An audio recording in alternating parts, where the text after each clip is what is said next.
한국의 코로나19 확진자가 다시 3차로 급격하게 진행되는 양상이 전세계의 관심을 받고 있습니다. 이 세상에서 한국이 막지 못한다면 코로나는 못 막는다는 외신들은 매일 한국 상황에 촉각을 곤두세우고 있습니다.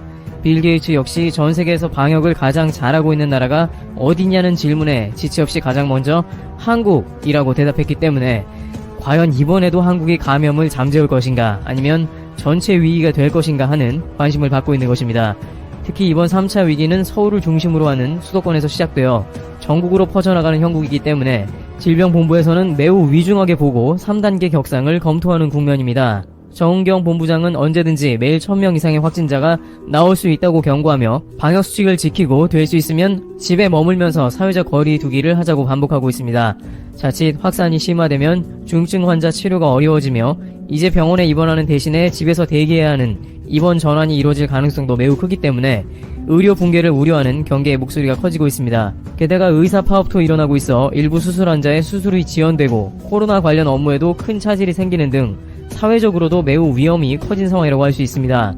따라서 그 어느 때보다 이번 3차 위기는 그야말로 중대 국면에 돌입하면서 과연 한국이 이번 3차 시험도 넘길 것인가 라며 일본에서도 큰 관심을 갖는 모습이 나오는 것입니다. 일본에서는 많은 이들이 한국은 강제로 PCR 검사를 하며 동의 없이 위치 추적을 하고 강제 격리를 실시하는 중국과 같은 민주주의 모습이 아니기 때문에 확진자가 덜 나온다는 추정을 펴기도 했습니다. 만약 이번에 확진자가 폭발하게 되어서 일본과 같이 1000명대의 확진자가 넘어간다면 역시나 한국도 별반 없이 코로나 앞에서는 속수무책이다는 보도가 나올 것입니다. 또한 아베 내각에서는 내심 한국의 확진자가 급증해서 현재 고우트 트래블로 인해서 확진자가 폭발하고 있는 일본 내부의 민심을 잠재울 만한 카드로 한국을 활용하기 좋을 것이기 때문에 한국의 증가 추세가 호재이기도 합니다. 그러나 이 와중에 매우 무게가 실리고 있는 JP모건의 발표가 일본 뉴스에서 다뤄지며 충격을 주고 있습니다. 한국에서는 매일 확진자가 300명 내외로 나오기 때문에 그 자체로 심각한 분위기라 정신이 없는 상황입니다만 일본에서는 JP모건의 발표를 집중 다루고 있습니다. 그 이유는 믿을만하다는 것인데요. 일본에서는 특히 한국과 중국의 발표는 믿을 수 없으며 조작이라는 댓글이 항상 베스트에 올라 있습니다. 따라서 미국 금융업계의 JP모건 체이스의 발표는 일종의 공신력을 갖는다고 할 수 있는 것입니다. 게다가 JP모건의 발표는 지난 3월 신천지 관련 확산세가 이어지고 있을 때에도 거의 정확했습니다. JP모건 체이스는 지난 2월 보고서에서 3월까지 한국 내 코로나19 확진자를 1만 명 수준으로 예상한 바 있습니다. 그런데 3월까지 실제 확진자 숫자는 9,786명이었습니다. 당시 한국은 JP모건의 발표가 지나치다며 부정했습니다만 지나고 보니 매우 정확했던 것입니다. 따라서 일본이 JP모건의 발표에 관심이 쏠리는 것은 당연한 것입니다. 우선 JP모건은 한국의 코로나19 확산세가 8월 말 정점을 찍을 것으로 분석했습니다. 24일 블룸버그 통신 보도에 따르면 JP모건 체이스는 20일 내놓은 보고서에서 최근 다시 확진자가 큰 폭으로 증가한 한국의 코로나19 상황 전망 보고서에서 코로나19 확산세가 이달 말 정점을 찍은 뒤 11월 초까지 7,000명 정도가 추가로 확진될 것으로 전망했습니다. 어떻게 보면 7,000명은 굉장히 많은 숫자이기도 합니다만 일 확진자 평균을 내보면 일본 대비 상당히 적음을 알 수 있습니다. 11월 초까지 남은 기간은 2달 정도로 결국에는 그때까지 하루 평균 100여 명 정도의 확진자가 나오다가 결국 안정된다는 뜻이 되는 것입니다. 이것은 일본과 여러가지로 격차가 큰 것을 보여주는데요. 일본에서는 하루 평균 확진자가 3,400여 명대로 나오다가 고우트 트래블과 일본 명절인 오봉이 근처에 다가오면서 일평균 1000명대로 급증하게 된 모습을 보였습니다. 일본처럼 그래프가 흘러간다면 3,400명으로 가다가 1, 2주 내로 일평균 1000명이 넘어야 정상이라고 보이지만 오히려 한국은 어느 순간 확진자가 급감한다는 것입니다. 여기서 일본 대중들은 고개를 갸우뚱하게 되는데요. 왜 한국은 중간에 갑자기 확진자가 폭발하지 않고 급격하게 감소세로 들어가는지 말이 안 된다는 것입니다. 그렇지만 유력 전문가 혹은 JP모건과 같은 예측은 안타깝게도 거의 다 맞아 들어가고 있는 상황입니다. 일본의 감염학회 전문가들은 일본이 8월에는 매일 1000명대의 확진자에 들어가게 되며 공세가 없을 경우 9월에는 매일 10,000명대 확진자가 생길 수 있다고 예상했는데 일본 당국은 강하게 부정한 바 있습니다. 왜냐하면 당시 일본의 하루 확진자가 50명 이하였기 때문에 설마 하루에 1000명대까지 가겠느냐는 분위기로 일본은 한국과 확진자 수가 비슷하며 세계적으로 방역을 잘하고 있다는 보도가 나가고 있는 상황이었습니다. 그러나 6월경에 했던 그 예상은 정확하게 맞았고 일본이 방역을 제대로 하지 않게 된다면 9월에는 하루 10,000명대의 확진자가 나올 것이 예상되는 것이죠. 반면 JP모건은 한국의 평균치로 하루에 80명 정도 확진자가 나올 것으로 예상하는 모습을 보였습니다. 그러다 보니 일본에서는 다소 실망하게 되는 것이죠.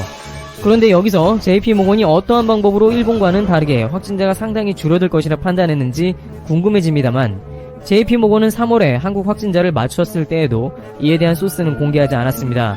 결국 회사의 기밀이지만 3월 당시 JP모건은 한국의 확진자를 JP모건 내 보험팀이 대구 시민을 인구와 코로나 바이러스 노출 비율, 중국과 비슷하게 흘러가는 감염 패턴을 기반으로 가정했다고만 밝혔습니다.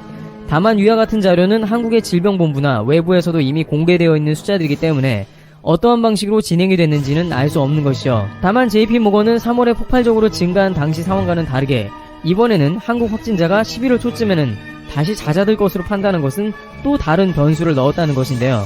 JP모건 체이스는 11월 초까지 하루 80에서 100명 정도의 확진자가 될 것으로 파악한 것에 대해서는 엄격한 사회적 거리두기 속의 검사와 추적이 강화됐기 때문에 이번 확산세가 이전보다는 크지 않을 것으로 내다봤다며 사실상 한국을 방역 강국으로 평가한 것입니다.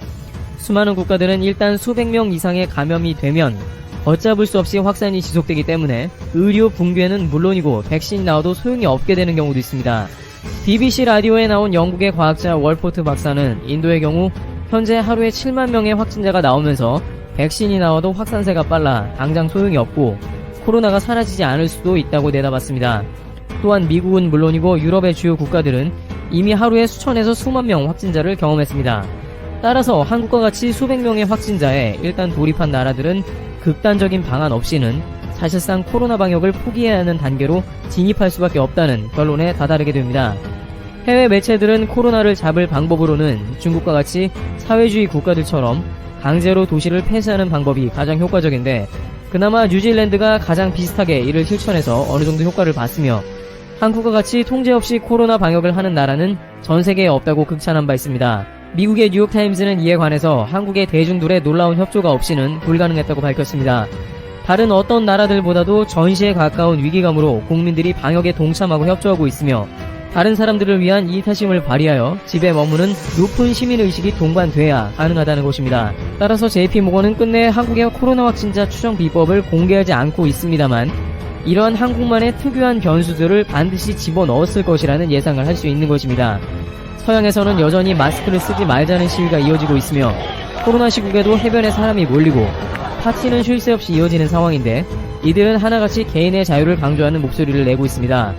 하지만 한국에서는 거의 실시간으로 시민들끼리 서로 일종의 눈치를 주면서 마스크를 쓰지 않으면 도저히 사회생활이 불가능할 정도로 사회적인 분위기는 물론이고 IT 기술까지 갖춰져 있다는 사실입니다.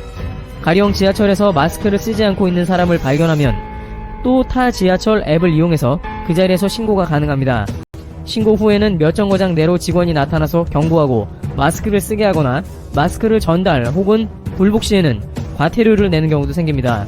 또한 인터넷 각종 커뮤니티에는 방역을 방해하는 온갖 사람들을 향해서 비난과 채찍질을 통해 국민 모두가 건강해야 한다고 사람들끼리 끊임없이 독려하는 장면도 나오고 있습니다. 이는 제 아무리 IT 기술이나 마스크를 잘 쓰더라도 국민 간의 코로나를 반드시 이겨내자는 의지가 없으면 불가능한 것이죠. 대한민국 특유의 똘똘 뭉치는 사회적 문화가 한국의 코로나를 몰아내는 데 일조하는 것입니다. 현재 코로나는 의외의 변수에 따라 갑자기 폭증하기도 하며 한국 사회를 끊임없이 위협하는 장면이 나오고 있습니다. 그러나 한국은 뛰어난 국민성과 더불어 JP모건조차 한국은 곧 코로나를 잡아낼 것이라고 전망하고 있습니다. 그럼에도 한국인들은 JP모건 발표에 고무되지 않고 여전히 서로를 독려하며 긴장하며 대비